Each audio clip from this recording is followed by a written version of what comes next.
Sally's a trauma specialist therapist. And I suppose, Sally, the reason we're talking to you is what makes people do this? I mean, is it just politics?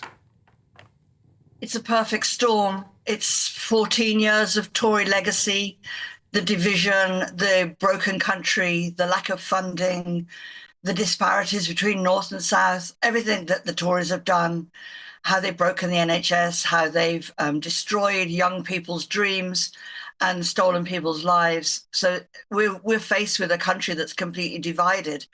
And Starmer's coming to power just as the weather broke. So now we've got hot nights, which is perfect for recreational rioting, along with, I mean, there are people who have real grievances. Whether this is the most effective way of progressing those grievances. Sally, I think you've hit upon something amazing there, and I know this from Northern Ireland, recreational rioting. We have it every single year. They've got stuff all else to do, and they enjoy it. I have seen so much footage from yesterday, people laughing, people enjoying what was going on. It's an evening out. It's a cheap evening out. Yeah, it's very desperate to speak about it in such terms, but there's definitely an element of that, which is tragic for all of us, tragic for the country. And look, you clearly have an anti-Tory position, but aside from the politics, we actually wanted to talk to you about the kind of trauma that the community in Southport are going through at the moment. It's 1 week on, horrible anniversary to be marking today.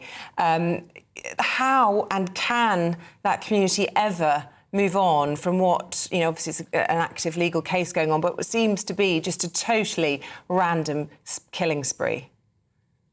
Well, as the close families of the poor girls that died must feel that their grief has been completely gazumped. That's how it would look from the outside, that the world events, country events have overtaken them, and their grief isn't even on the front page of papers anymore.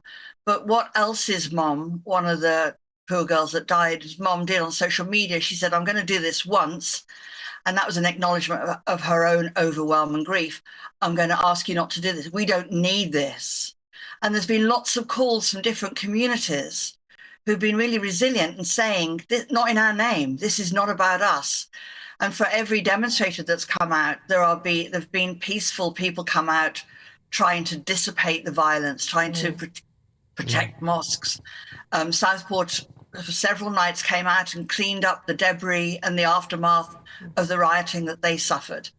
Communities like Southport are very resilient, and they're going to come back. But the grief of those parents is forever. Unfathomable, yeah. I think that really showed the community that exists in Southport. However, we're not seeing the same sort of thing in Rotherham or in Stoke, for instance. And what I'd like to say to you is, think if you were a migrant and you were in that Holiday Inn Express yesterday and you were on the inside, or even if you're not on the inside, but you had to go back to stay there last night. And what about the fear that those people have to deal with? Because, you know, we talk about the violence, we concentrate on that, but no one talks about the threat which the people who are the migrants are living under.